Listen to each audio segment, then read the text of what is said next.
It starts with a sound most people never think about, the click of handcuffs, that cold mechanical snap of steel closing around a wrist. It is a sound that carries weight far beyond its small size. And on a quiet October evening on Weston Terrace in the affluent suburb of Harlan County, Ohio, that sound cut through the still air like a blade.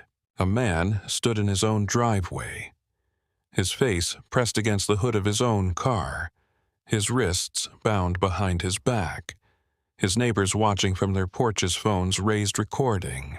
The two officers who put him there were convinced they had just caught a brazen burglar. They were proud of themselves. They had no idea, because when the name Marcus Webb crackled over the police radio, the chief of police did not walk to his cruiser. He ran. He ran out of a steakhouse, leaving his dinner half-eaten and a $20 bill on the table.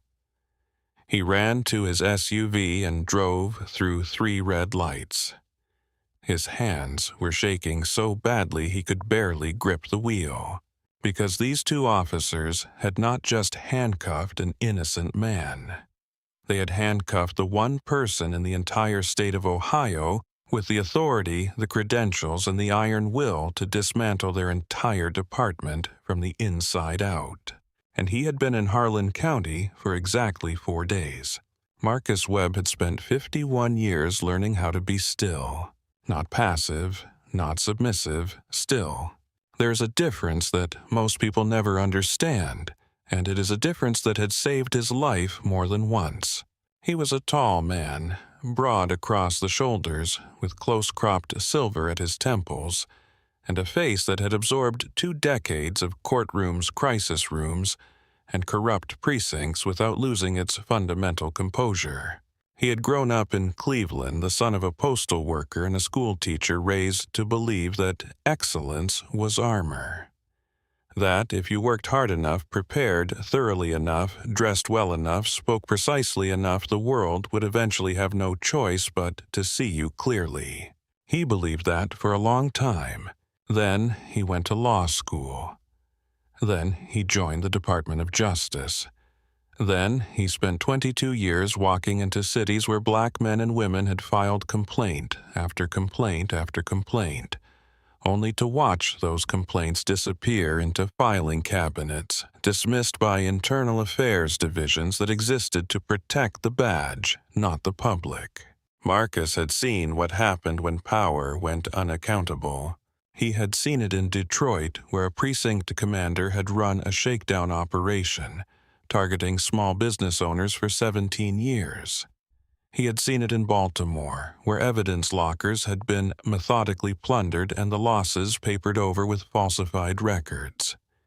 He had seen it in St. Louis, where a pattern of racially targeted traffic stops had generated hundreds of thousands of dollars in fees and fines that flowed quietly back to connected contractors. He had dismantled all 3. Now, the Ohio Attorney General had sent him to Harlan County. The referral file was 40 pages thick. Use of force complaints up 39% in 3 years. Traffic stop disparities that defied every statistical explanation except one. An internal audit the Kessler Report conducted 18 months ago and then quietly buried by the man at the top. Marcus had read every page on the drive from Columbus. He had not yet opened the sealed follow-up file sitting on his desk. He wanted to observe the department first. Raw. Unfiltered. The way it operated when it believed nobody important was watching. He had moved into 14 Weston Terrace on a Tuesday, 4 days ago. The house was a 4-bedroom colonial with a deep front porch and a wide driveway that curved gently toward a 2-car garage. It was rented through the Attorney General's office under a corporate lease, the arrangement handled privately, deliberately, quiet. On his first morning, before he unpacked a single box, Marcus installed a commercial-grade doorbell camera system. Not because he was afraid, because 22 years of federal work had made documentation as natural to him as breathing. He placed a sealed folder on the desk in the study, labeled in his own handwriting, HCPD, Internal Audit, Preliminary Findings. He had not opened it yet. He told himself he would know when the time was right. He had no idea how quickly that time would come. On the evening of the fourth day, Marcus stepped outside to retrieve a grocery delivery left at the edge of his driveway. The air was crisp, carrying that particular October sharpness that smells faintly of dried leaves and cold coming. The porch light was on. The street was quiet. A neighbor, 2 houses down, was raking leaves. A child's bicycle was tipped on its side at the end of a driveway across the street. Marcus picked up the paper bag, turned toward the house, and touched the biometric keypad. The light blinked amber. He pressed his thumb again. Amber again. He exhaled slowly through his nose. He had used the keypad maybe a dozen times since moving in. It had worked fine every other time. He crouched down, reached into the inside pocket of his jacket, and retrieved the small multi-tool he had carried for 15 years. Every federal building he had ever worked in had a door that jammed at the wrong moment. He had stopped being surprised by it a long time ago. He found the seam on the rear battery panel and pressed the flat edge of the tool against it. He was not hurrying. He was not frantic.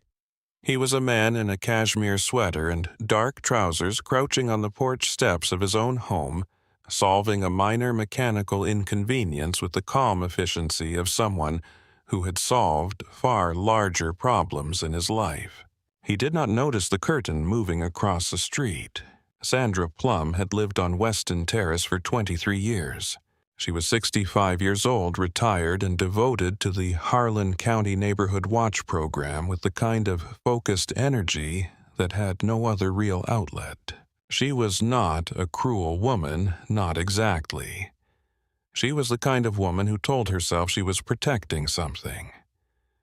She never examined too carefully what it was she was actually protecting, or why certain people made her reach for her phone while others did not. She had not been home when the moving trucks arrived over the weekend. She had been visiting her sister in Cincinnati. When she came back, she noticed a light on in the Henderson house, the one that had been sitting empty since the Hendersons relocated to Florida. She had been watching it since. On this October evening, she saw a large black man in dark clothing crouching at the front door of that house with a tool. She did not walk across the street. She did not knock on the door of the neighboring houses to ask if anyone knew who this was. She did not consider that the house might have been sold or rented. She did not consider any explanation that required her to revise her first impression. She picked up her phone and dialed 911. Her voice was low and urgent as she described what she was seeing. A break-in in progress, she said. A suspicious male at the front door, a tool being used on the lock. She said it all without hesitation, without doubt, with the settled confidence of a woman who believed she was doing exactly the right thing. The call was routed to dispatch, and the nearest available unit was Patrol Car 47. Officer Dale Pruitt had been with the Harlan County Police Department for 8 years. He was 38 years old, thick through the neck and shoulders, with a face that defaulted to a kind of irritable skepticism that he had long since stopped distinguishing from authority. He gripped the steering wheel of Patrol Car 47 the way some men grip things when they feel the world is not giving them enough respect. His record was an object lesson in institutional protection. 17 excessive force complaints in 8 years. 17. 9 of them filed by Black residents. 4 by Latino residents. The remaining 4 by white residents whom Pruitt had decided for various reasons did not belong where he found them.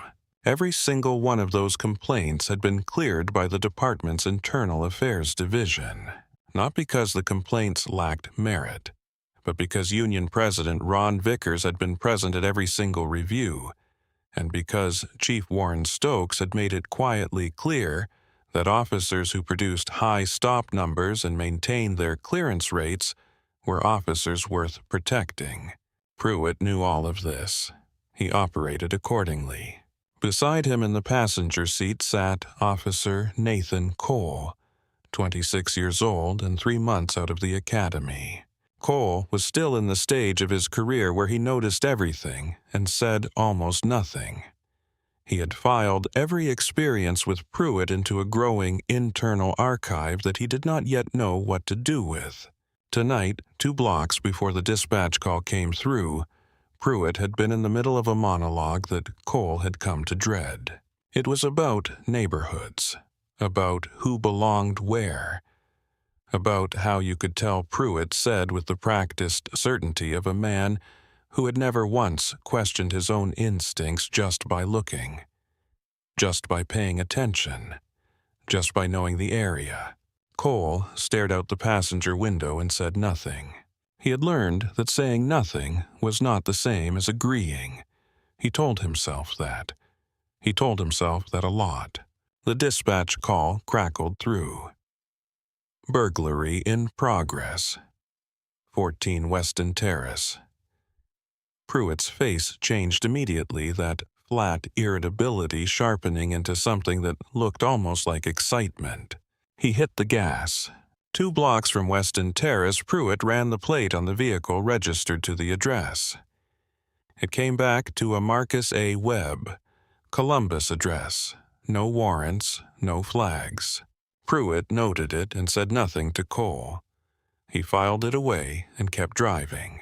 Marcus had just succeeded in releasing the rear panel of the keypad when the spotlight hit him.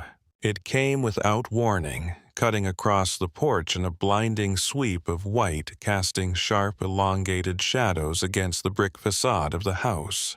The screech of tires followed immediately, a cruiser coming in too fast, jumping the curb at the base of the driveway, stopping at an aggressive angle that said everything about the disposition of the man behind the wheel. Marcus turned slowly. He shielded his eyes against the glare. He could see 2 silhouettes climbing out of the vehicle. He could see their hands moving to their holsters. His pulse spiked the way it always did in these situations, a physiological fact he had long since learned to acknowledge without allowing it to change his behavior. He had been in threatening environments before. He had stood in rooms with men who meant to harm him. He had navigated situations where one wrong movement could end everything. He knew what to do with the spike. He breathed through it. He kept his movements slow, deliberate, visible. He raised both hands to chest-height, palms open, facing forward. "Good evening, officers," he said. His voice was calm and resonant and steady. "There is no problem here. I am just fixing my lock." "Step away from the door," Pruitt barked, advancing up the walkway. His taser was out. His posture was the posture of a man who had already decided what kind of situation this was. Cole flanked to the right, his hand on his sidearm, his eyes moving between Marcus and his partner with a look that Marcus, even in this moment, recognized as discomfort. "I am the homeowner," Marcus said, taking one slow step down from the porch. "My name is Marcus Webb. I live here. My identification is in my jacket's inner pocket." Pruitt scoffed. It was a short, ugly sound. "Yeah, sure you do. Get down the stairs, all the way down." Marcus complied, moving slowly, keeping his hands visible. "Officer," he said, "I am complying with your directions, but I need you to understand that I have identified myself. I have offered my identification, and I am standing on property I own." "You don't give the orders here," Pruitt said. He closed the distance between them in 3 quick strides and grabbed Marcus's left arm with the kind of force that serves no functional purpose except to establish dominance. Marcus was a large man. He did not topple easily. His frame absorbed the pull without stumbling, which Pruitt immediately interpreted as resistance.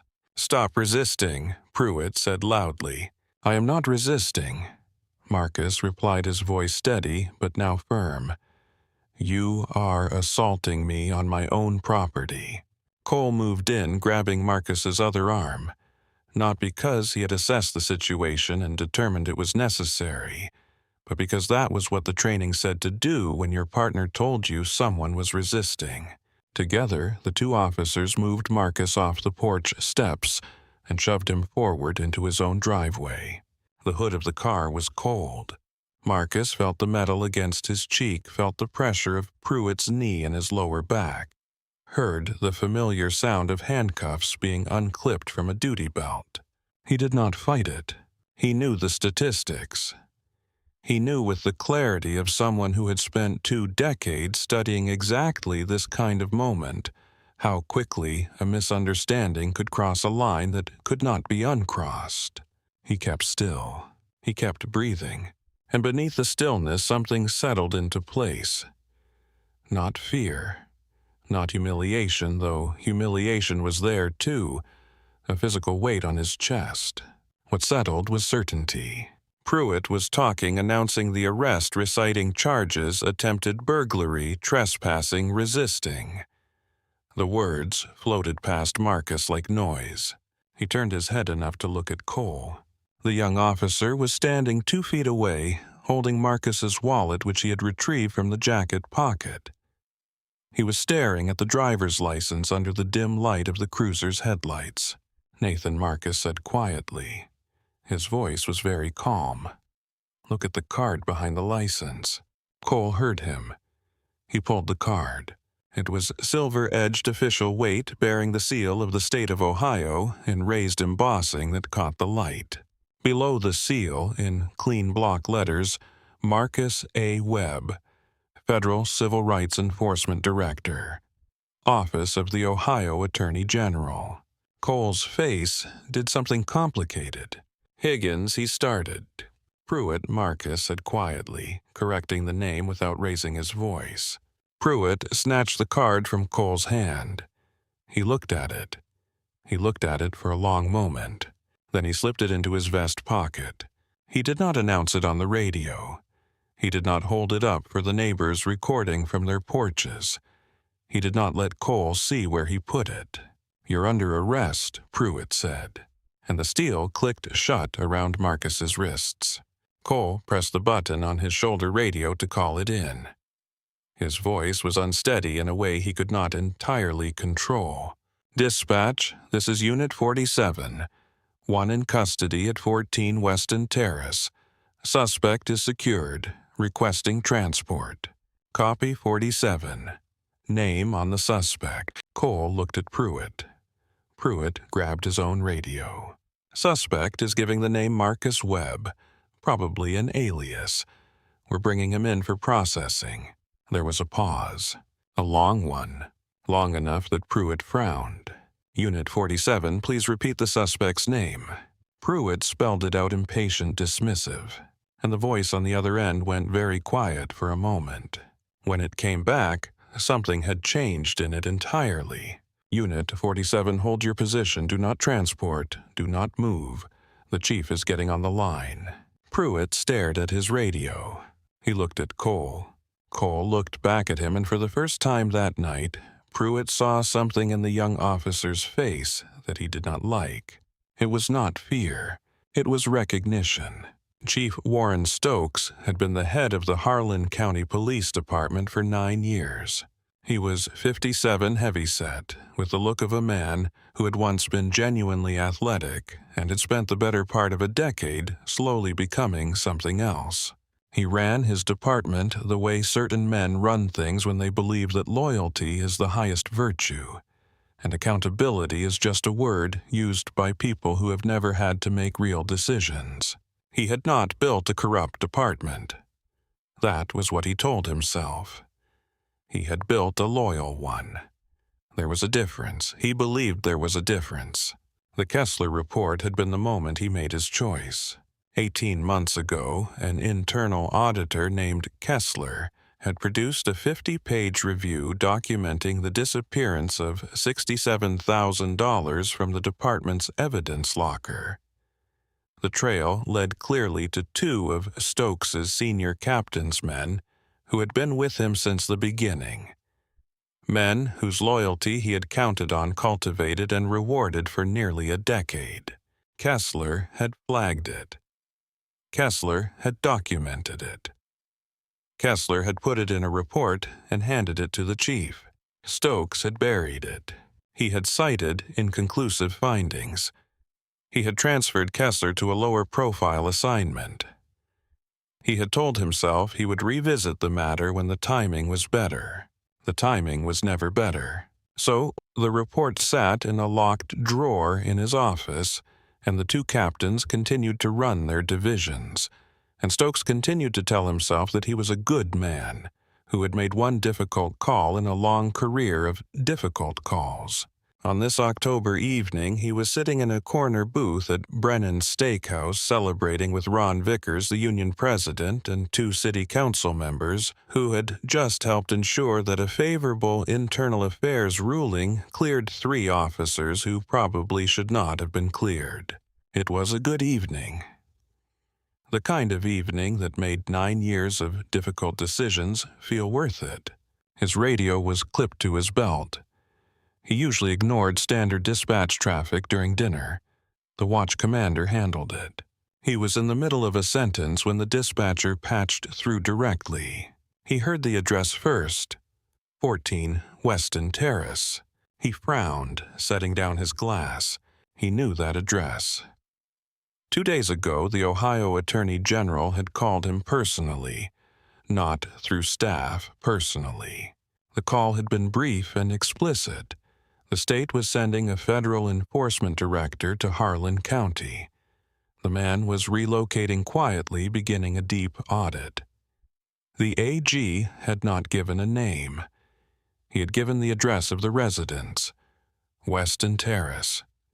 He had said it in a tone that made very clear that any incident involving that address would be treated as a direct reflection on the department's cooperation with the state. Stokes had hung up and immediately increased his antacid intake. Now the address was coming through on his radio, and then he heard the name, Marcus Webb. The booth felt like it tilted sideways. Stokes did not reach for his radio. Not immediately. He stared at the table for 2 full seconds, and in those 2 seconds his mind ran through every possible version of what was happening. Every single version ended the same way. He was out of the booth before the 3rd second was up. He threw money on the table without counting it. He was through the door of Brennan's at a pace that was nearly a run. He had his keys in his hand before he reached the parking lot. He was in his unmarked SUV with the emergency lights on and the siren wailing before Ron Vickers had even stood up from the booth. Vickers watched him go. Then Vickers picked up his phone and called Pruitt. Pruitt did not answer. Vickers called again. Pruitt still did not answer. Vickers set the phone down slowly on the table and stared at the uneaten food in front of him, and understood with the cold clarity of a man who had spent his career managing other people's disasters that something had just gone very badly wrong. The neighborhood was still. Marcus stood in his own driveway, hands cuffed behind him, illuminated by the flashing red and blue lights of Patrol Car 47. Several neighbors had come out onto their porches. He could see the glow of phone screens in the dim light. Some faces looked concerned. Some looked confused. One face across the street wore an expression of quiet satisfaction. The woman in the cardigan was standing at the edge of her lawn, arms crossed, watching the police handle what she had reported. Marcus did not look at her for long. He looked at Nathan Cole. The young officer was standing a few feet away, his body angled in a way that suggested he did not entirely know what side of this scene he was standing on. Marcus said his name quietly. "Cole," he said, "look at what your partner put in his vest." Pruitt heard it. "Shut up," Pruitt said. But it was a different kind of shut up than before. Quieter. Less certain. Marcus looked directly at Pruitt then. His voice dropped an octave, carrying a calm authority that made Cole take a small involuntary step back. "Officer," Marcus said, "I have given you one warning. I am giving you a second." My name is Marcus Webb. You can verify it right now through dispatch. You can look at the card you put in your vest pocket. You have, I would estimate, about 3 minutes before whatever is happening on that radio becomes a defining event of your professional life." Pruitt laughed. It was short and dismissive, and not quite as confident as he intended it to sound. "Are you threatening me?" "I am informing you," Marcus said simply. Pruitt took a step closer, positioning himself within Marcus's line of sight close enough to make the intimidation obvious. "You know how many loudmouths I've dealt with over 8 years? Every single one of them thought they had something on me. Every single one of them was wrong." Marcus held his gaze without flinching. "I am not a loudmouth," he said. "I'm a man who understands exactly how this system works. And you, officer, have just made a catastrophic error." The radio crackled. This time it was not dispatch. "Unit 47, this is Chief Stokes." His voice was barely controlled. A thin membrane of professionalism stretched over something that sounded like panic. "Do not move. Do not put that man in a vehicle. Do not speak to him. If you have a hand on him, take it off right now. I am 4 minutes out. You hold your position. Do you copy?" The street went very quiet. Pruitt stared at his radio. Cole had gone pale. From across the driveway, one of the recording neighbors said something to another in a low voice that neither officer could quite make out. Marcus said nothing. He waited.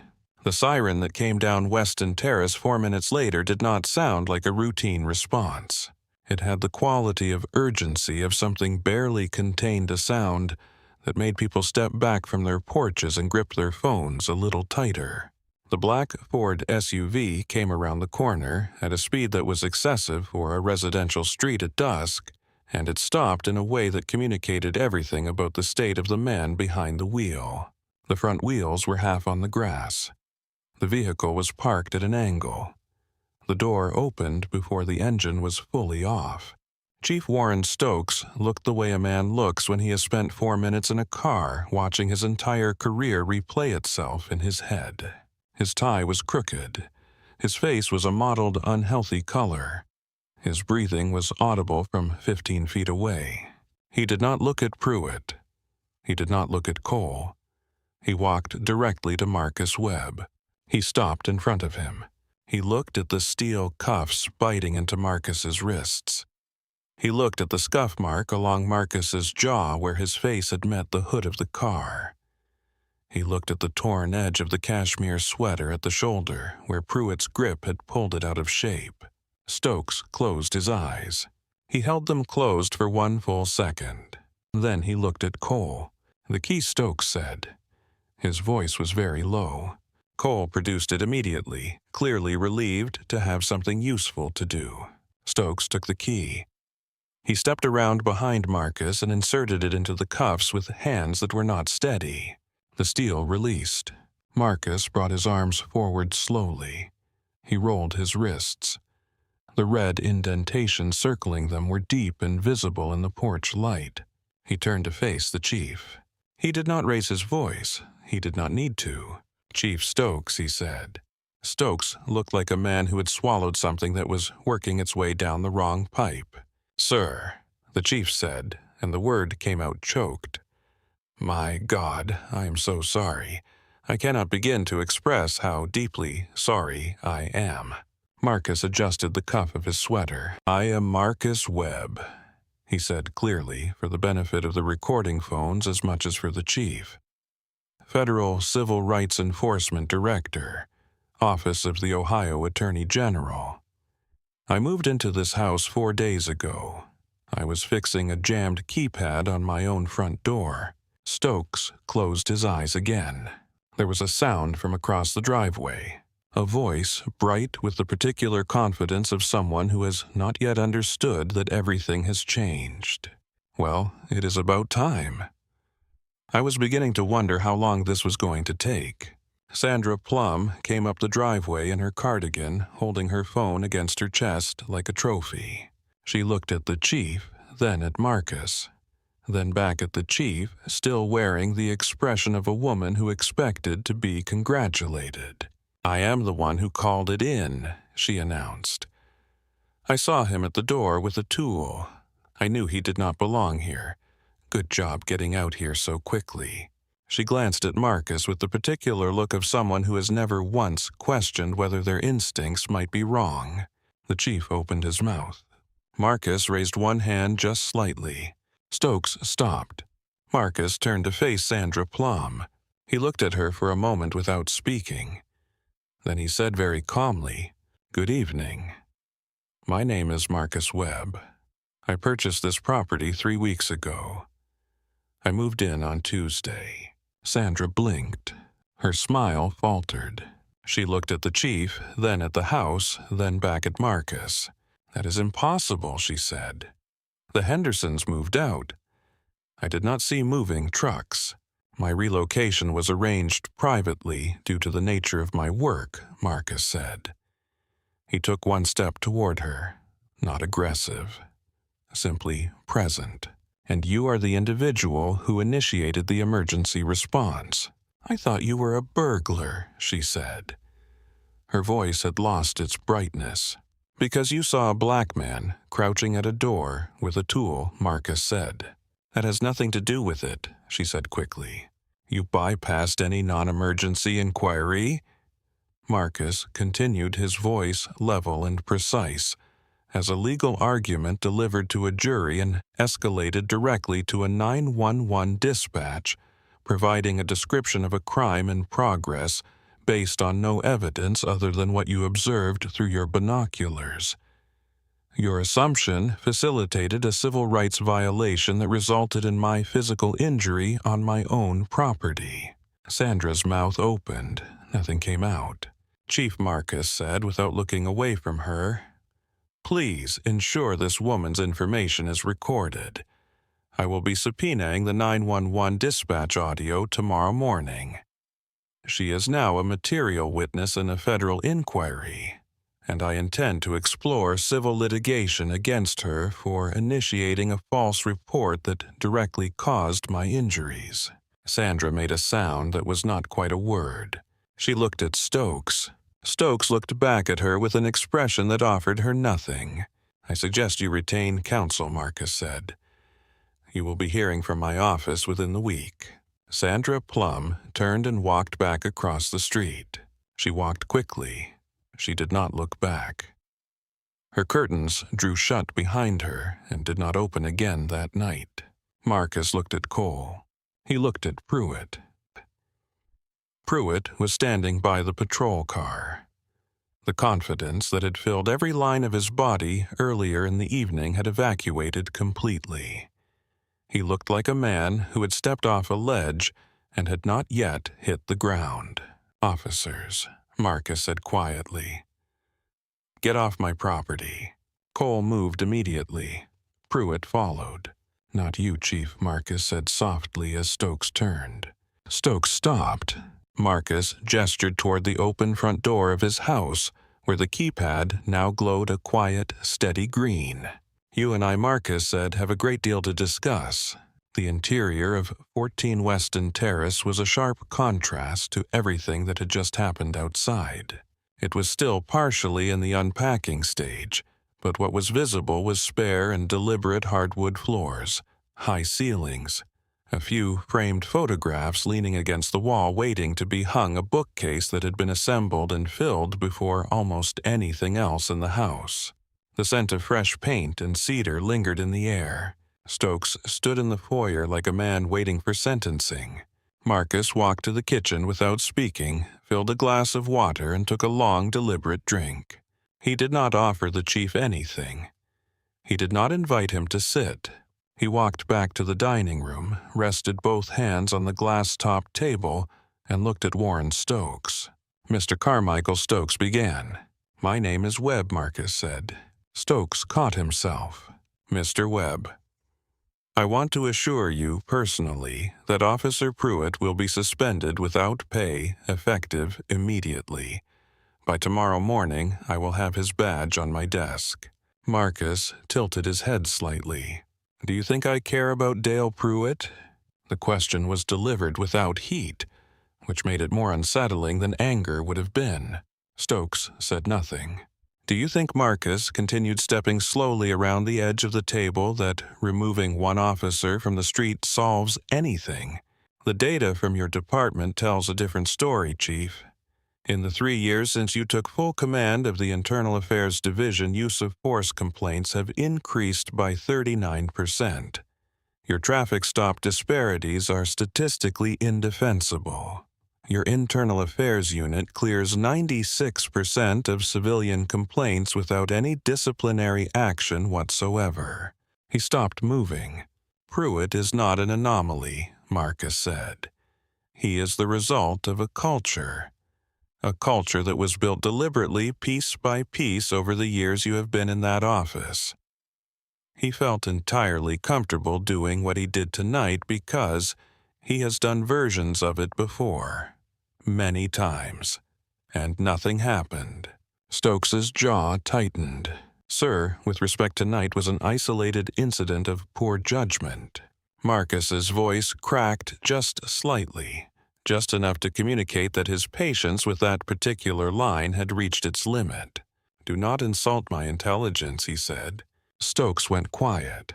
I was dispatched to Harlan County by the Ohio Attorney General because your department's record flagged at every meaningful threshold.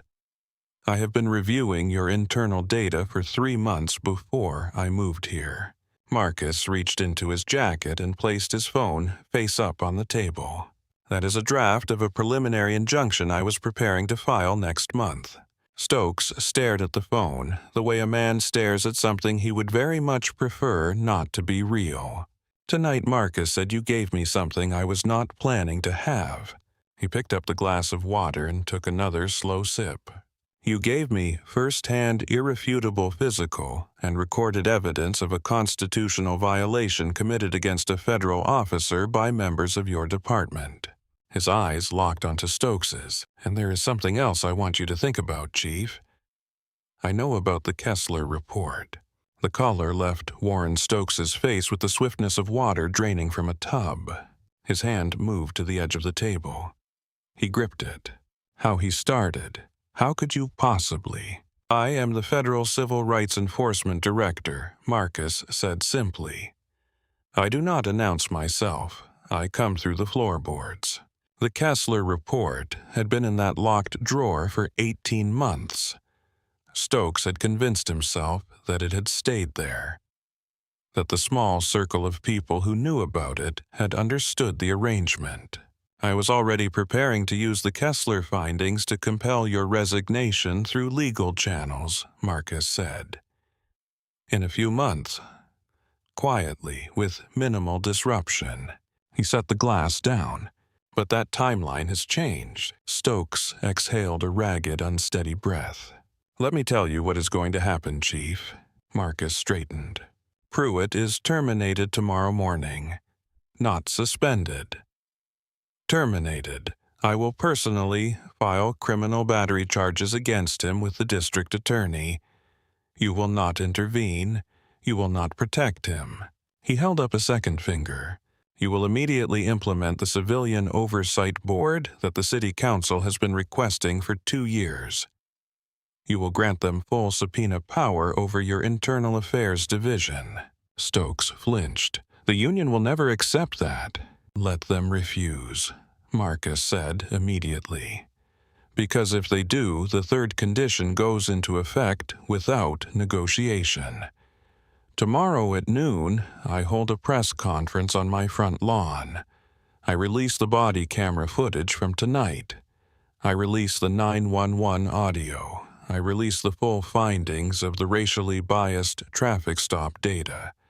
And I release the unredacted Kessler report detailing how you, Chief Stokes, concealed evidence of felony theft by 2 of your senior captains.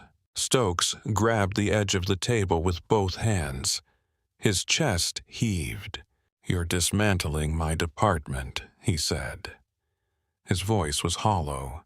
I am performing a necessary removal, Marcus said. the kind that should have happened years ago. He walked to the front door and opened it. The cool night air moved through the foyer.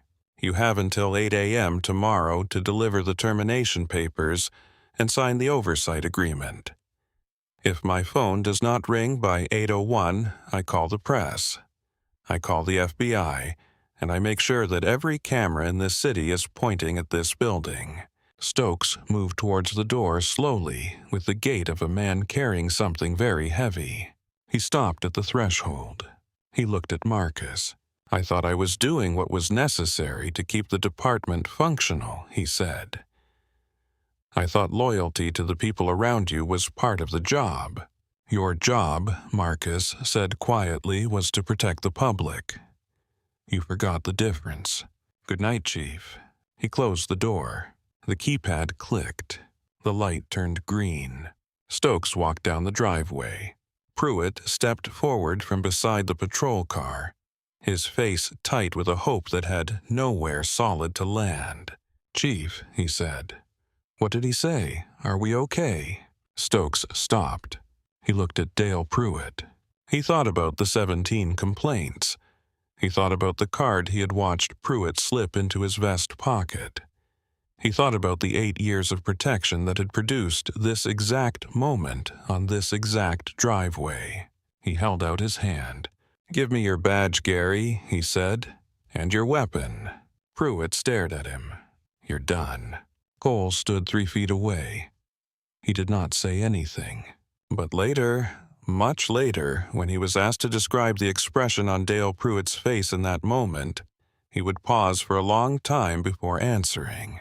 He would say that it was the face of a man who had always believed the rules did not apply to him, finally understanding that they did. The precinct was mostly empty at 3 in the morning. The fluorescent lights in the bullpen hummed with a low, persistent tone that seemed to vibrate through the floor tiles. It smelled of stale coffee, an institutional cleaner, that particular smell of a building that never fully sleeps. Chief Warren Stokes sat at his desk. Across from him stood 4 men. Dale Pruitt, stripped of his duty belt but still in uniform, pacing the length of the small office with the energy of an animal that could not accept confinement. Ron Vickers, union president, heavyset and red-faced, wearing the expression of a man whose entire professional purpose was to prevent exactly this kind of situation, and was now watching it unfold in real time. Captain Doug Farrell, one of the 2 men most deeply implicated in the Kessler report, leaning against the filing cabinet with his arms crossed, saying nothing, watching everything. And Officer Nathan Cole, who had been told to stay because Stokes needed a witness to what was discussed, and because in some part of the chief's mind he had not yet examined clearly, he suspected Cole might be the only one in the room he could not afford to have go unmanaged. Stokes had just finished laying out Marcus Webb's ultimatum. He watched the reactions move through the room like weather. Vickers was the first to speak. "You are telling me," he said, his voice low and disbelieving, "that you are going to let one man from the AG's office walk in here and dictate our personnel decisions based on a bruised wrist and a hurt ego." "It is not a bruised wrist," Tommy Stokes said. "It is false arrest, battery, civil rights violations, and a federal officer who is here specifically to look for this kind of thing. He has the body camera footage. He has the 911 audio." So, what Pruitt said. His voice had a dark, restless edge. He paced to the window and back. "I responded to a 911 call. The neighbor reported a burglary in progress. I acted on that information. Any reasonable review is going to find that I followed protocol." "He doesn't need a reasonable review," Stokes said. "He has the FBI on speed dial, and he's not just threatening you." He looked around the room. He knows about the Kessler report. The air changed. Captain Farrell, who had been as still as furniture up to that moment, stood up straight. He knows Stokes said softly everything. The silence that followed was the silence of men recalculating every assumption they had made about how safe they were. Vickers recovered first, though his color was not good. That report was buried, he said. There is no chain of custody, no disclosure he cannot prove. He can release it, Stokes said. He told me directly. If I do not deliver Pruitt's termination papers and sign the oversight agreement by 8 a.m., he holds a press conference at noon and releases the unredacted audit to every media outlet in Ohio. Farrell said, his voice very quiet. If he releases that report, Doug Greer and I are looking at federal indictments. Stokes looked at his hands. And I am looking at 5 to 10 years for conspiracy and obstruction of justice. The room absorbed this. Vickers rubbed his face. Farrell sat down heavily. Cole stood near the door and said nothing, watching. And then Pruitt stopped pacing. He stood still in the center of the room. The stillness was different from the kind Marcus Webb practiced. Pruitt's stillness had a compressed, unstable quality, like something about to break. No, he said. The word was not loud. It was almost quiet. But it stopped everything. No, I am not going to be the one who takes the fall, so that you and Farrell can walk away clean. Stokes, he said, 2 years ago, the night before the federal audit, you and Farrell sat in squad car 12 for 45 minutes. You talked about how you were going to alter the evidence logs. You thought the dashcam audio was off. He looked directly at Farrell. I was the officer who checked that vehicle back into the motor pool that night. I pulled the memory card before I signed it in. I have had it in a safe deposit box ever since. The breath went out of the room. Farrell physically stepped backward, hit the filing cabinet. You recorded us, he said. I took an insurance policy, Pruitt said. His mouth had curved into something that was not quite a smile. It was the expression of a man who has been cornered and has decided to make the cage as painful as possible for everyone inside it. Here is how this goes, Chief. You do not fire me. You tell Marcus Webb to take his ultimatum and his press conference and go back to Columbus. If he releases the Kessler findings, I release the dashcam audio of you and Farrell committing a felony. If I go down, I take the entire command staff with me. He looked around the room. Do we understand each other? He did not wait for an answer. He walked to the glass door, opened it, and walked out of the office. The door rattled in its frame as it swung closed behind him. The room was silent. Cole was still standing near the door. He had not said one word since he walked in. Vickers let out a slow, long breath.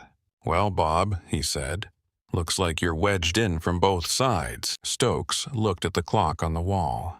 It was 4:15 in the morning. He had less than 4 hours before Marcus Webb's deadline. He looked at his hands on the desk. They were shaking. He had spent 9 years building something. He had told himself it was a department, a team, a community institution. He understood now, sitting alone in the humming fluorescent light at 4:15 in the morning, exactly what he had actually built. At 7 a.m., Stokes called Marcus Webb's personal line and asked for a 48-hour extension. Marcus said no. The deadline holds, he said. Stokes hung up. He sat for 20 minutes. Then he called Farrell and told him the situation was beyond management. Farrell called his attorney. Stokes made the decision to comply. He spent the next hour preparing Pruitt's termination papers. His hands were steadier than he expected them to be, which surprised him. Perhaps because the decision itself, once made, had a clarity that nothing about the preceding 12 hours had possessed. He signed his name to the termination. He called the city attorney and began the process of implementing the oversight board. He did not call Pruitt. He did not call Vickers. He drove to Weston Terrace alone. Meanwhile, Dale Pruitt had spent the early morning hours doing what cornered narcissists do. He had called a reporter at the Harlan County Ledger, a man he had used before when he needed a story shaped a certain way. He had fed him an account of the previous evening in which Marcus Webb had become volatile and threatening, in which the officers had acted in good faith on a legitimate 911 call, in which a powerful man with political connections had leveraged his title to bully the chief into silencing two officers who had done their jobs. The article went live on the Ledger's website at 7:45 in the morning. Pruitt's name was not in it. His fingerprints were all over it. Marcus Webb read it at 8:02, sitting at the kitchen table in a perfectly tailored navy suit, a cup of coffee cooling beside a stack of legal folders. He read the article once. He read it again. He set the phone face down on the table. He looked out the window at the quiet Weston Terrace morning, at the oak trees with their October leaves half golden, and the driveways of his new neighbors catching the early light. He had been certain Pruitt would do something like this. He had not known the exact form it would take, but the profile was unmistakable. Men who had operated without consequence for 8 years did not simply accept consequence gracefully. They rewrote the story. It was the only move they knew. Marcus had simply waited for Pruitt to make it, because now the article existed. It was time-stamped. It was on record. It was the last piece he needed. At 8:54, a black SUV pulled into his driveway. Marcus watched from the window as Warren Stokes walked up the path. The chief moved like a man who had aged 10 years overnight. His shoulders were forward. His face was gray. He was carrying a manila folder. Marcus opened the front door before Stokes could knock. The chief held out the folder. "Here it is," he said. Pruitt's termination papers signed, and the oversight board agreement signed by me and the city attorney. "We have met your conditions." Marcus looked at the folder. He did not take it. Instead, he held up his phone and turned it so the chief could see the screen. It was the Ledger article. Stokes squinted at it. As he read, what was left of his composure left him. "No," he said. "I did not authorize this. Your man, Marcus, said went to a reporter this morning to paint himself as the victim and me as the aggressor. Our agreement was absolute compliance and silence, Chief. Not silence from you. Silence from your department." Pruitt broke that, which means the agreement is void. Stokes looked at him. Something moved through his face that was not entirely calculable. It was somewhere between desperation and the beginning of resignation. "I fell on my sword," he said. I pushed Pruitt's termination through. "I signed the oversight agreement. I gave you what you asked for." "You did not fall on your sword," Marcus said. "You ran out of options." Stokes stood in the doorway. "What are you going to do?" he said. His voice was almost inaudible. "What I came to this county to do," Marcus said. "I suggest you go back to your precinct and call a very good lawyer." He closed the door. The keypad clicked. Green. At noon, the driveway of 14 Weston Terrace was a different kind of place than it had been 24 hours earlier. News vans from Columbus. A crew from Cleveland. 2 national affiliates. Cameras on tripods. Microphones on a portable podium. State troopers along the perimeter. The neighbors of Weston Terrace watched from their porches with a collection of emotions that ranged from shock to discomfort to something that looked in at least a few cases like recognition. Sandra Plum's curtains were drawn. At 12:04, Marcus Webb walked to the podium. He wore a charcoal suit. He carried no notes. He let the cameras settle. He let the crowd quiet. Then he began. 3 days ago, he said, I moved into this house to begin my work as Federal Civil Rights Enforcement Director for the state of Ohio. Last night, while fixing a jammed lock on my own front door, I was detained without cause, forcibly restrained, and placed in handcuffs in my own driveway by officers of the Harlan County Police Department. A murmur moved through the reporters. He raised one hand. What happened to me is not the story he said. What happened to me is a symptom of something that has been operating in this department for years, enabled by leadership that chose protection over accountability. He nodded to a technician standing beside a large monitor. The screen came to life. The doorbell camera footage was high definition and entirely clear. Every angle, every moment. The cruiser jumping the curb, Pruitt advancing with his hand on his weapon. Marcus's hands raised, calm visible. The moment Pruitt grabbed his arm, the shove against the hood of the car, the handcuffs, and then the audio. Pruitt's voice clean and unmistakable. The line he had said while Marcus's face was pressed to cold metal. Guys like you don't own houses like this. The press corps went very still. Then the 911 recording played.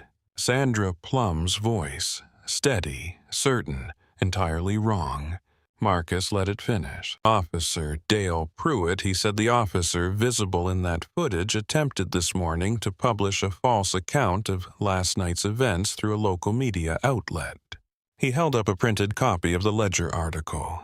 He painted himself as the victim and me as the aggressor. He set the paper down. But Officer Pruitt is the least of Harlan County's problems. He reached under the podium and placed a bound document on top of it. This is the Kessler Report, an internal audit completed 18 months ago by this department's own auditor. It was handed to Chief Warren Stokes. Chief Stokes buried it. He tapped the cover.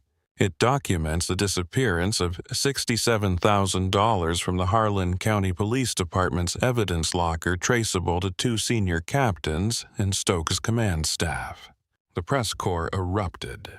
Marcus raised his voice just enough to carry over it.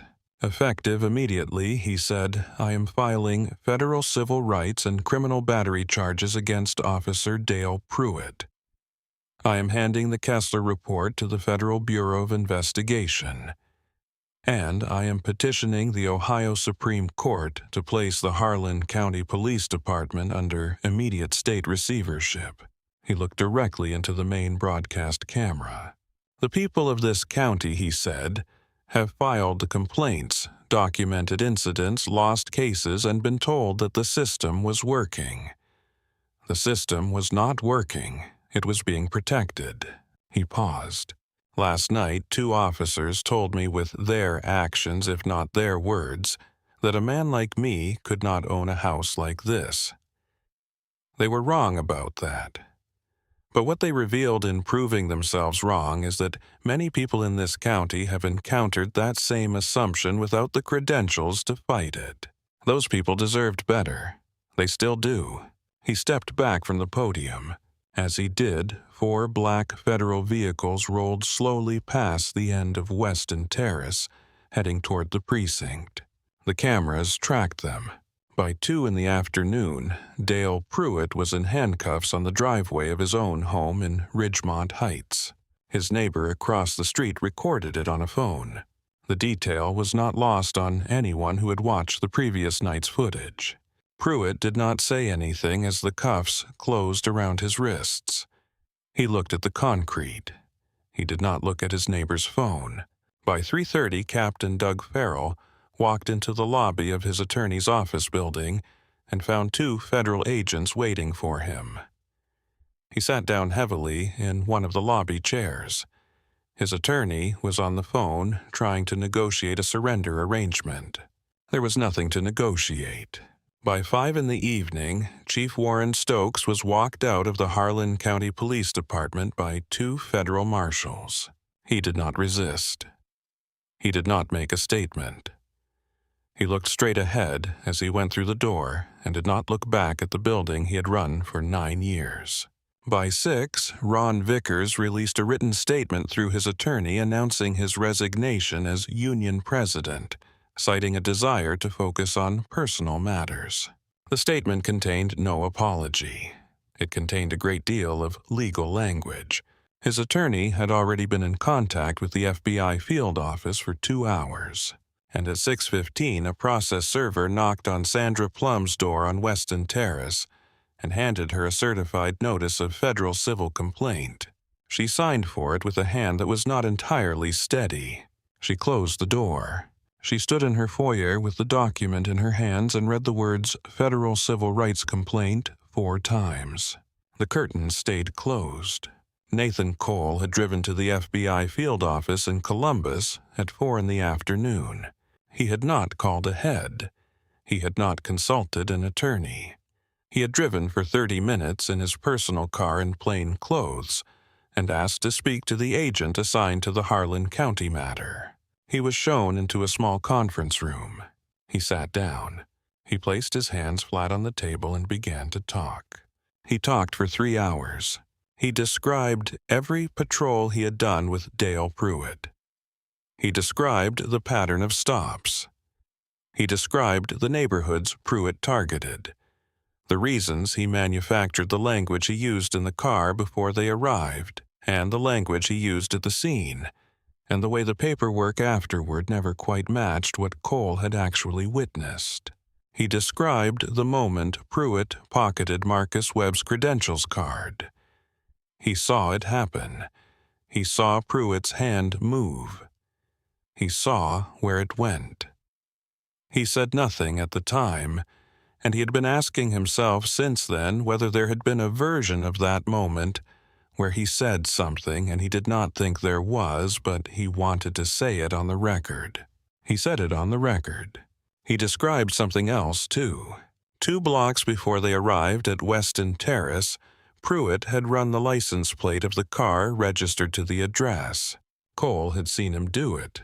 He had asked Pruitt what he got back. Pruitt had said nothing notable, but Cole had watched his partner's face, and his partner's face had changed slightly after that run. Not surprise. Something else. A settling in, a decision being made.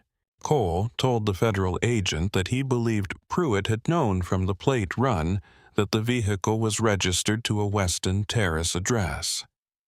He had known before he turned his lights on that whoever was at that house had a legal claim to be there. He chose to respond to the 911 call anyway. The federal agent asked Cole to write out a full signed statement. Cole spent 90 minutes writing it. When he was done, he slid it across the table and asked if he needed an attorney. The agent told him that was always a good idea. Cole said he understood. He said he would cooperate with everything regardless. He said he was not recanting anything he had just said, and he would not be recanting it later either. He drove home in the dark. He pulled into his driveway and sat in the car for a few minutes. He thought about the 3 months he had spent as Dale Pruitt's partner. He thought about the ways he had found to tell himself that what he was witnessing was complicated, that he didn't have the full picture, that things would be different when he had more experience. He had known, not the way Marcus Webb knew things with data and documentation and 22 years of pattern recognition, but in the simple way that a decent person knows when something in front of them is wrong. He had known. He sat in his car and held that for a while. Then he went inside. The federal courtroom in Columbus was full for the first week of Dale Pruitt's trial. The case attracted the kind of attention that comes when a story has footage. The doorbell camera recorded everything. The body camera recordings filled in the rest. Nathan Cole testified on the 3rd day. He was 26 years old and visibly nervous, in a way that the courtroom seemed to find credible rather than suspicious. He spoke clearly. He did not embellish. He described what he saw. He described Pruitt's behavior in the car before the stop. He described the moment Marcus Webb identified himself and the moment Pruitt took the credentials card. He described the plate run 2 blocks before they arrived. The defense attorney was experienced and skilled. He worked to establish that Cole was a disgruntled junior officer seeking leniency through cooperation. He established that Cole had not intervened in the moment. He implied that Cole's memory was shaped by hindsight. Cole listened to all of it. When the attorney was done, Cole said, "I have not been offered any reduction or leniency. I came to the FBI voluntarily, and I did not intervene in the moment." That is true. I have to live with that. But what I described is what I saw, and I will not say otherwise. The jury deliberated for 5 hours. Guilty. All counts. The federal judge was a woman who had spent 20 years on the bench watching cases exactly like this one fail to reach conviction for reasons that had nothing to do with evidence. She had prepared her remarks carefully. She told Dale Pruitt that the uniform he had worn was a trust. A trust that exists because a community agrees deliberately, voluntarily, to extend authority to certain individuals in the belief that those individuals will use that authority with restraint, judgment, and basic human decency. She told him that he had not used it that way.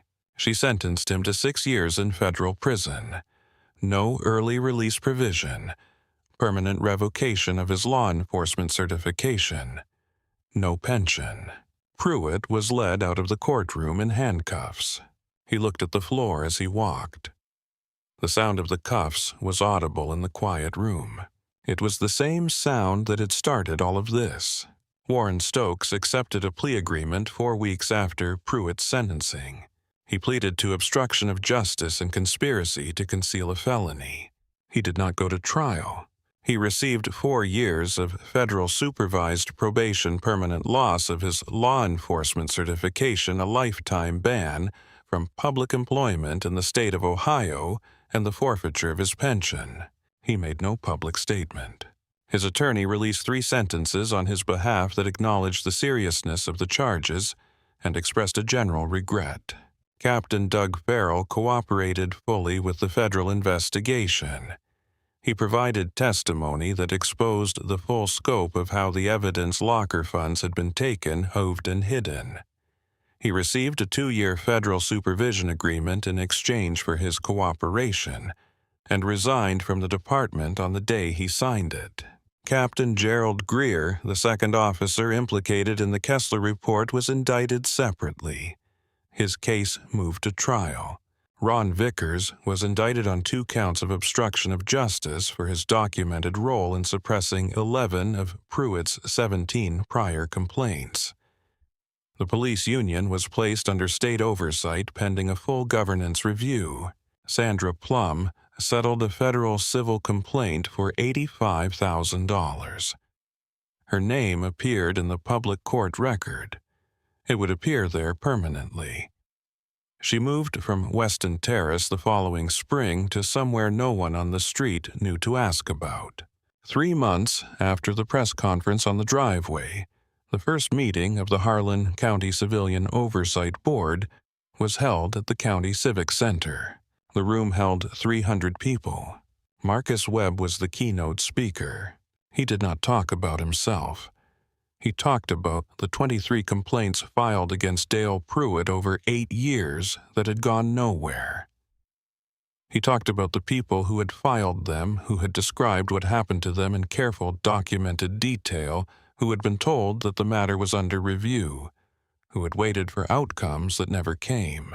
He talked about what it means when the system designed to hear complaint is operated by the same institution the complaint is filed against. He talked about what accountability actually requires. Not a single dramatic incident, he said. Not a man with a federal title in the wrong place at the wrong time. It requires a mechanism, a structure, a board with the power to compel testimony and produce consequences. He looked at the faces in the room. "You are that mechanism now," he said. "Use it." The board's first action the following week was to commission an independent review of every internal affairs decision from the previous 5 years. It took 8 months. The review found 31 complaints that should have resulted in disciplinary action and had been cleared without meaningful inquiry. 31. Actions were taken. Some things moved slowly. Some things would continue to move slowly for years. That was the nature of institutional change. It was not a single event. It was a direction. Marcus understood that. He had always understood that. On a cold January morning, 3 months after the night on the driveway, Marcus Webb stood on the porch of 14 Weston Terrace with a cup of coffee. He had fully unpacked by now. The framed photographs were on the walls. The bookcase was properly organized. The kitchen had the particular comfortable disorder of a place that was being genuinely lived in. A patrol car rolled slowly down Weston Terrace. Different car, different officers, young, professional-looking. The officer in the passenger seat looked up and caught Marcus's eye and raised one hand in a brief, neutral wave. Just a wave. Then the car kept moving, continuing down the street, doing exactly what a patrol car is supposed to do.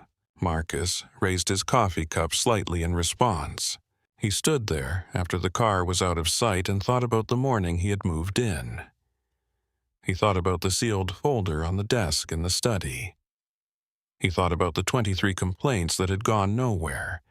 He thought about every city he had walked into over 22 years, every precinct he had audited, every institutional wall he had pushed against, and the fact that the walls always looked solid from the outside until you found the place where they were hollow.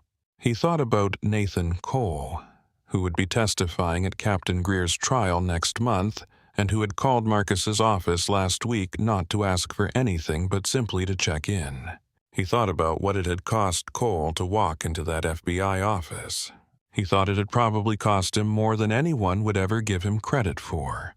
Marcus finished his coffee. He turned toward the front door. The biometric keypad glowed green. It had been working perfectly for 3 months. He pressed his thumb to it. The door opened without hesitation.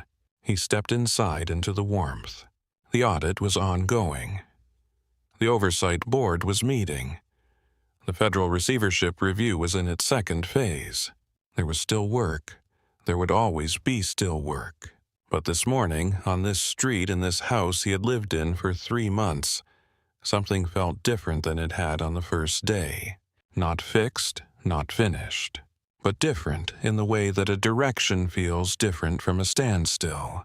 He had spent his career walking into places where people had been told that what was happening to them was not really happening, where the paperwork said one thing and the lived experience said another, and the paperwork always won.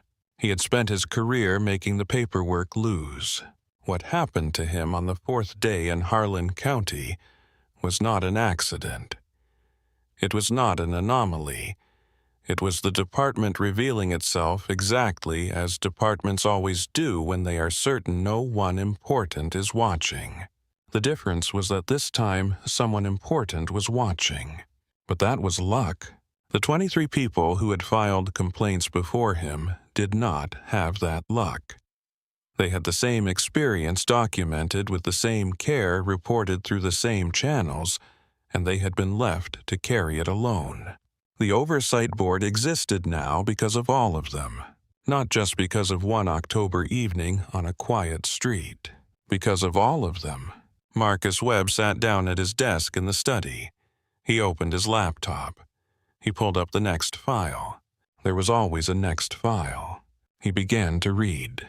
And if this story reminded you that accountability is not a single moment, but a sustained choice that the systems protecting us only work when someone refuses to let them not work, and that every complaint filed and ignored still mattered, still counted, still built toward this, then share it. Not for the algorithm, not for the numbers, because the next person who files a complaint deserves to know that someone before them refused to accept silence as an answer.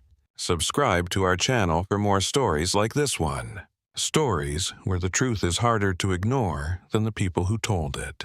He had started his career as a young attorney in the DOJ's Civil Rights Division, fresh out of Howard Law, 25 years old, certain that the law itself was enough. That if you built the right case, gathered the right evidence, made the right arguments in front of the right people, the outcome would follow. It took him about 3 years to understand that the outcome was never automatic. It had to be constructed. The same way a corrupt institution was constructed, brick by brick, decision by decision, protection layered on protection, until the whole thing looked so permanent that the people inside it genuinely forgot it had ever been built at all. You dismantled it the same way, brick by brick, decision by decision. The Detroit operation had taken 2 years. The commanding officer of the 3rd Precinct had run a protection scheme targeting immigrant-owned convenience stores and restaurants for 16 years. 112 families had paid. Many of them had also filed complaints.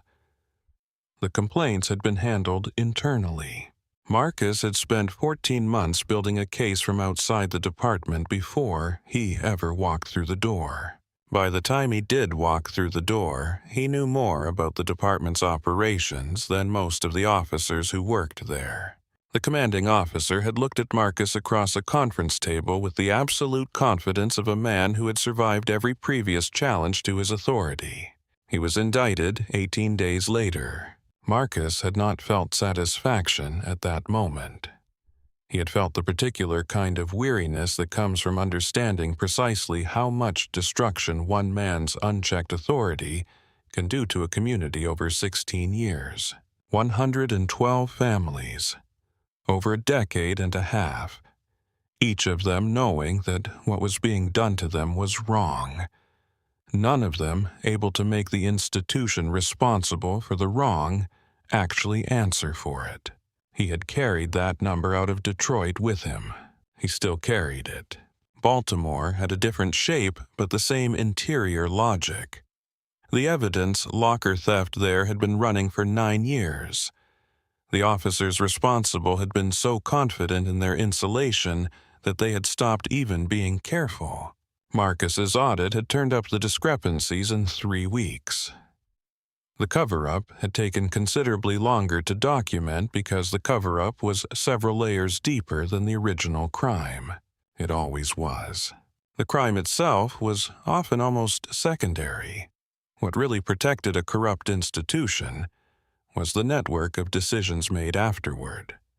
The reports quietly altered the witnesses, transferred the reviews, conveniently truncated.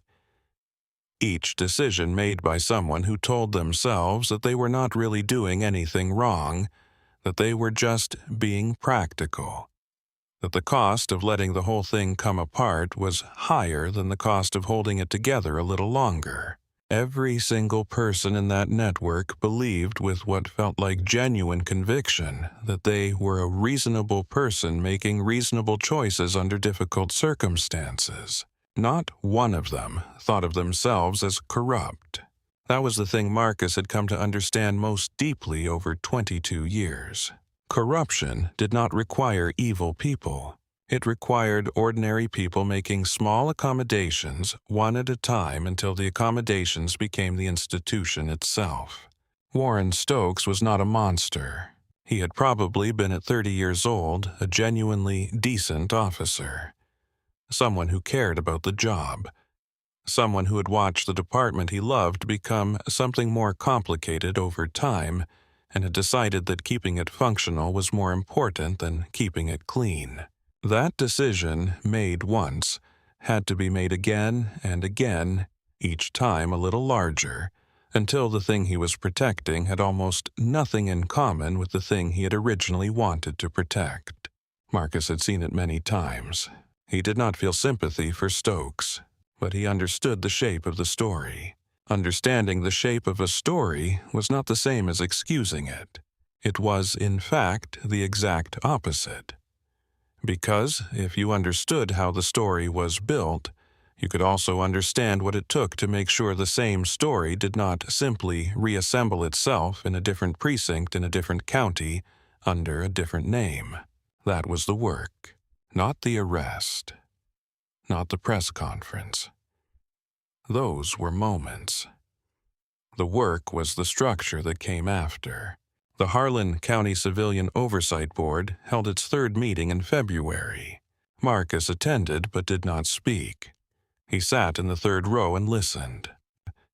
The board was hearing a complaint from a woman named Darlene Okafor, 43 years old, a high school history teacher who had been stopped while driving home from a faculty meeting 9 months ago before the oversight board existed.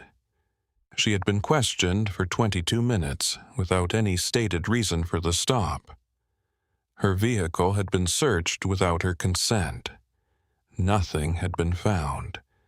She had filed a complaint with the department's Internal Affairs Division 6 days later. The complaint had been cleared.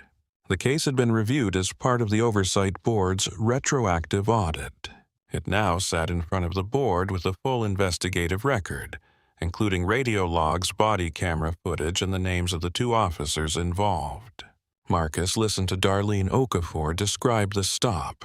She was a precise and careful speaker, a habit of her profession. She had written down what happened that night within 2 hours of getting home while it was still clear. She had documented the time, the location, the officer numbers, what was said, what was done, the order in which it happened. She had done everything exactly right, and the first time around, none of it had mattered. The board listened without interruption. The chair asked several pointed questions about the internal affairs review process. The officer responsible for that review had been one of the 31 cases flagged in the retroactive audit. He was no longer with the department. At the end of the session, the chair announced that the case would proceed to a formal disciplinary hearing for the 2 officers involved. Darlene Okafor nodded once. She said thank you. She said it very quietly, the way people say things when they have been waiting a long time to say them and are not entirely certain even now that the saying has reached somewhere real. Marcus watched her walk out of the room. He thought about the 9 months between the filing and this moment. He thought about what it had cost her to file the complaint, knowing the record of what happened to such complaints, knowing the likelihood of the outcome filing it anyway. People like Darlene Okafor were the reason the work was worth doing, not because they were exceptional, because they were not. Because they were ordinary people, teachers and accountants and tradespeople who encountered something wrong on an ordinary day and refused to simply absorb it and move on. That refusal, repeated enough times in enough documented, persistent, consistent form, was the only thing that ever actually moved an institution. The FBI agent, the federal director, the press conference. Those were the visible moments.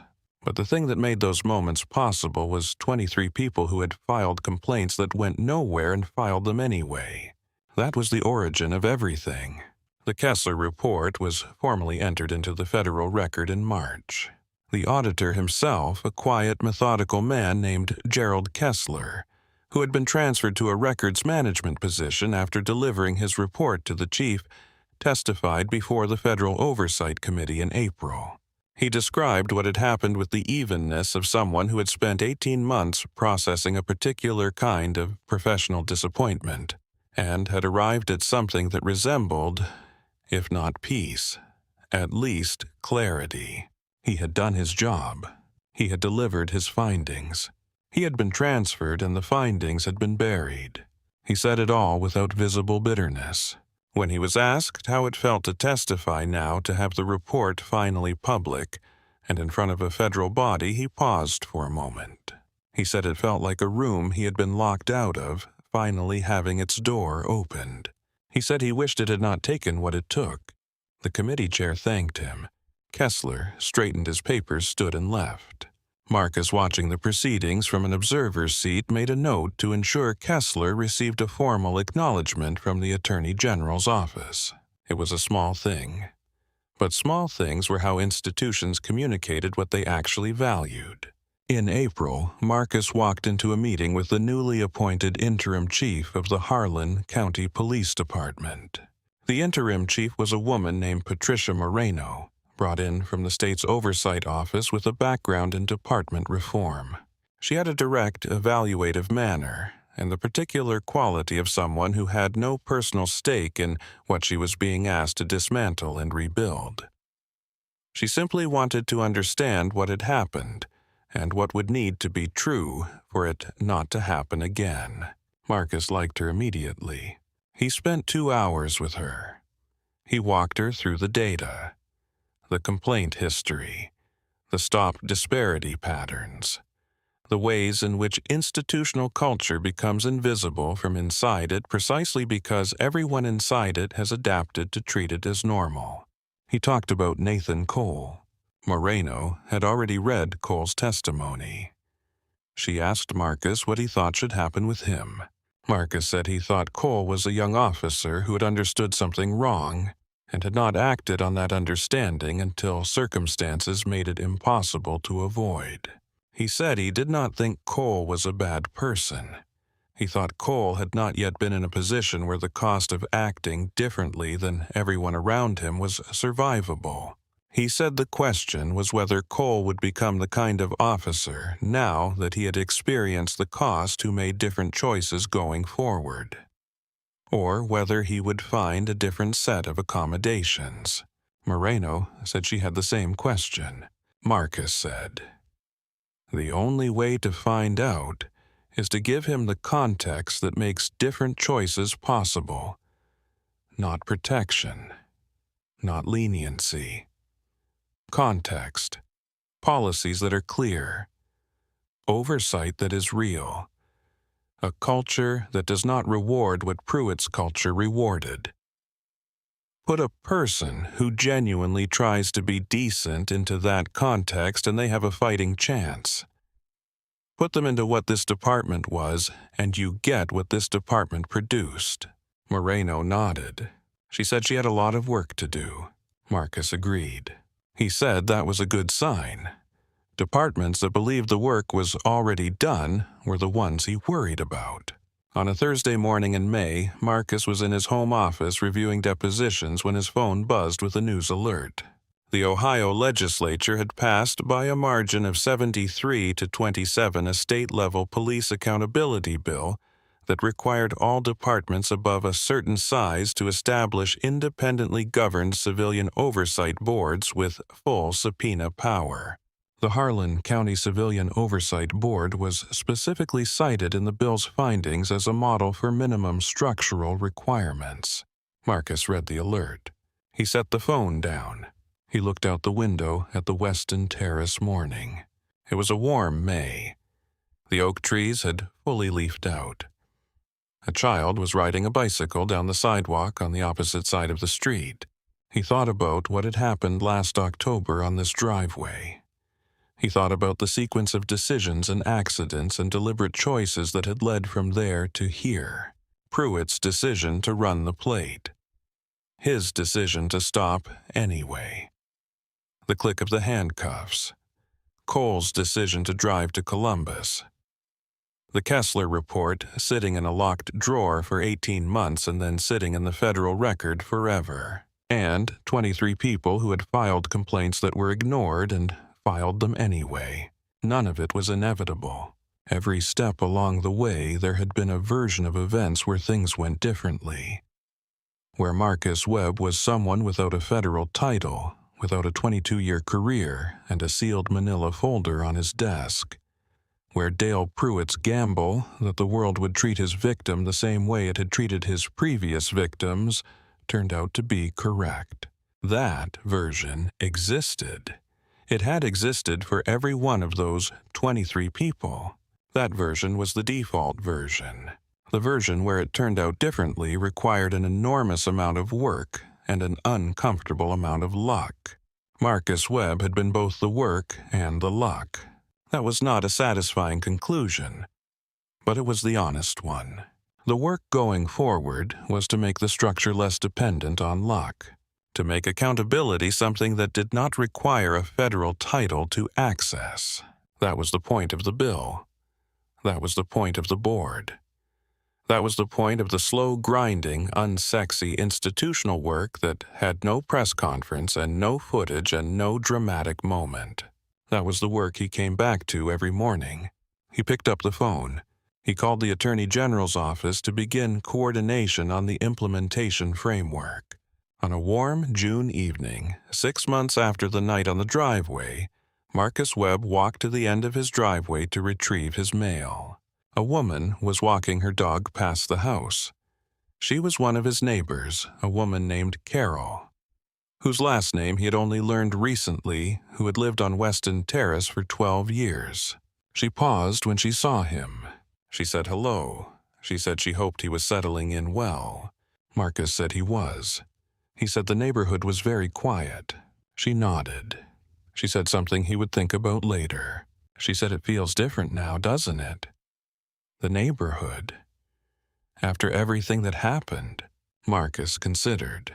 He said different how. She took a moment. She said like it has to be something now. Not just a nice street. Like the people on it have to actually decide to be neighbors, not just people who live near each other. Marcus looked at her. He thought about Sandra Plum. He thought about the neighbors who had come out onto their porches with their phones that October night. The ones who recorded in horror. The ones who watched in satisfaction. The ones who had not quite known what to do. He thought about what it meant to live near someone versus what it meant to be accountable to them. He said, "I think you're right." Carol said goodnight. She walked on down the street. The dog looked back once at Marcus over its shoulder, then lost interest and continued on.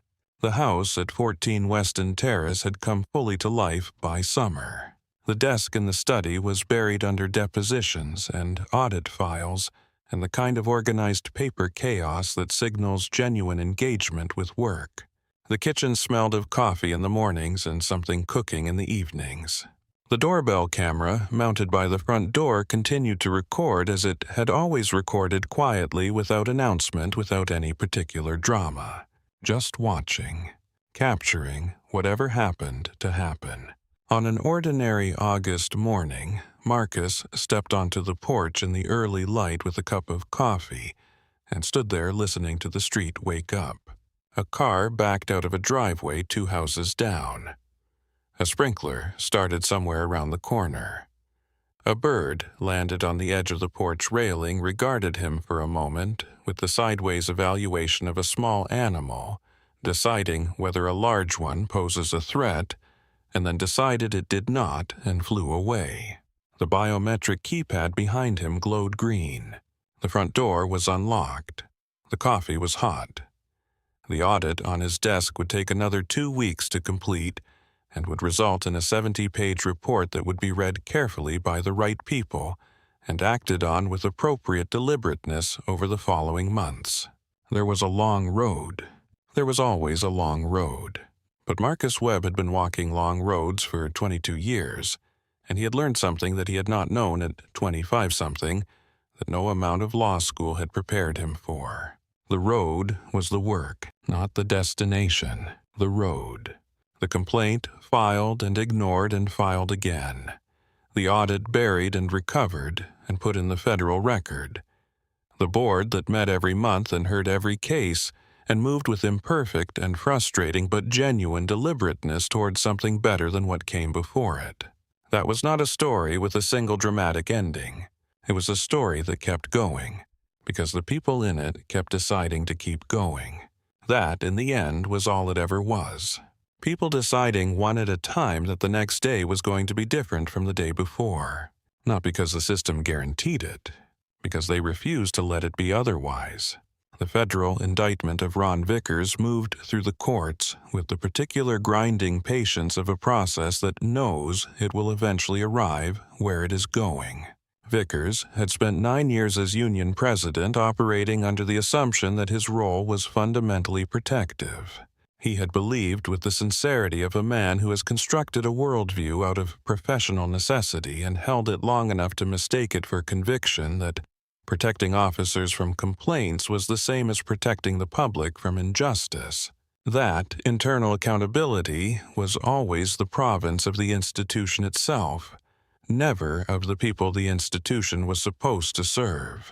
He had run the union grievance process like a law firm, efficient, technical, relentlessly focused on the letter of the contract. Every one of Pruitt's 17 complaints had crossed Vickers' desk in some form. He had reviewed each one. He had identified the procedural weaknesses in each filing. He had applied the union's resources to ensuring that the departmental review process produced the outcome the contract entitled his members to seek. He had cleared 17 complaints filed against a man who had slammed people against hoods of cars, called people names that stripped them of their humanity, run stops in neighborhoods he had decided were his personal hunting grounds. Vickers had told himself that the process had worked. Standing in a federal courthouse in Columbus at 54 years old, he understood perhaps for the first time what the process had actually done. He accepted the plea.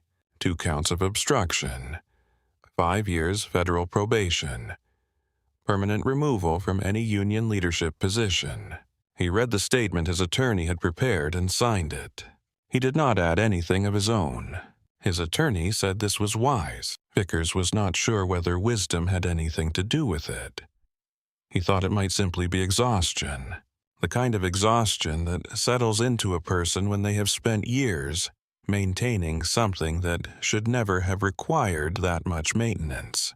Nathan Cole was reassigned to the Community Liaison Division under the new interim chief's reorganization. It was not a punitive reassignment, though some of his former colleagues described it that way.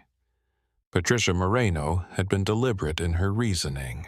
Cole had demonstrated in her assessment a willingness to choose accountability over loyalty, at the precise moment when that choice had cost him the most. She wanted to see whether that was character or circumstance. The Community Liaison Division worked directly with neighborhood associations, school programs, and local organizations to build the kind of relationships between residents and law enforcement that might make the next Sandra Plum reach for her phone to call a neighbor before she called 911. It was not glamorous work. It was not the work Nathan Cole had imagined for himself when he graduated from the academy. But he was good at it. He was 26, and he understood something that a lot of officers in their 20s did not.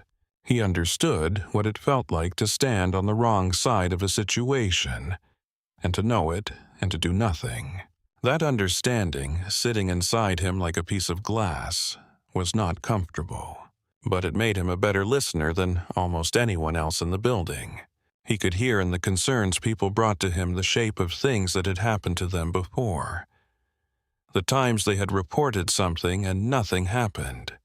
The times they had decided it was not worth reporting because they already knew what nothing happening felt like. He could hear that, and he stayed in those conversations. He did not make promises he could not keep. He said instead that the process was different now and that he was part of that process, and that if they brought something to him, he would carry it forward, and he would tell them exactly what happened to it step by step. He meant it. That was new. The Ohio Accountability Bill that passed in May generated considerable discussion in departments across the state. Some chiefs welcomed it. Some chiefs greeted it with the practiced compliance of people who had learned that visible resistance to oversight created its own problems. A few departments that had their own versions of the Kessler Report sitting in their own locked drawers made quiet, voluntary disclosures to the State Oversight Office in the weeks following the bill's passage. Marcus's office handled several of those referrals. Each one was its own story. Each one had its own cast of people who had filed complaints. Its own history of accommodations made in the name of pragmatism. Its own network of protections that had to be mapped and dismantled piece by piece. Marcus worked through them with the same methodical care he had brought to every case in 22 years. He had built a team around him in Harlan County, 4 investigators, a data analyst, a community liaison coordinator. He trusted them. He had worked to be worth trusting in return.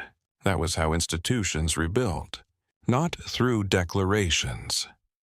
Through sustained, daily, ordinary effort, in which the people inside the institution made choices that were visibly consistent with what the institution claimed to be. It was not dramatic. It was not the kind of thing that generated press conferences. It was the kind of thing that over time changed what a precinct smelled like from the inside.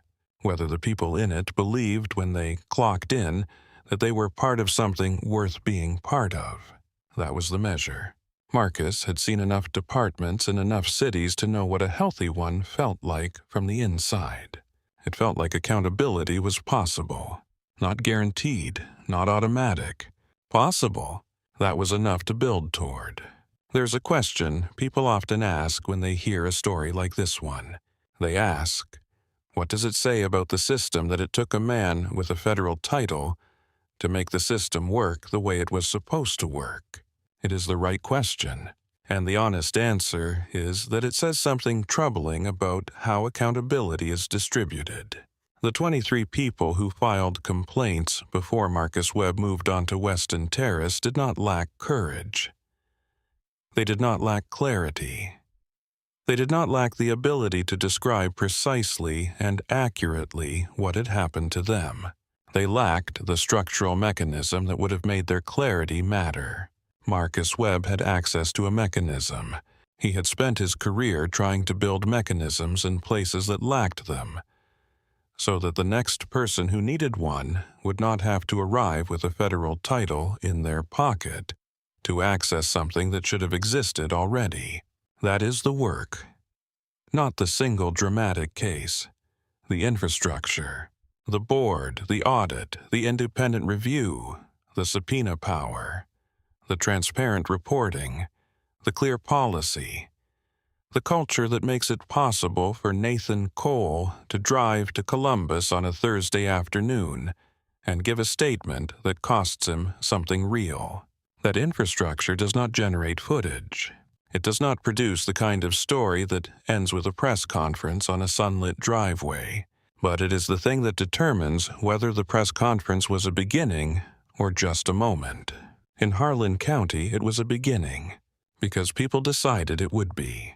Because Marcus Webb moved into a house on Weston Terrace and refused to accept that what happened to him should simply be absorbed and set aside. Because Nathan Cole drove to Columbus. Because Gerald Kessler wrote a 50-page report and delivered it knowing what was likely to happen to it, and then waited 18 months and testified when the door finally opened. Because 23 people filed complaints in a system that was designed not to hear them and filed them anyway. That is what it looks like when a community refuses to look away. Not a single extraordinary act, a series of ordinary ones made by ordinary people at ordinary cost, sustained over years, until the structure of things finally had no choice but to change.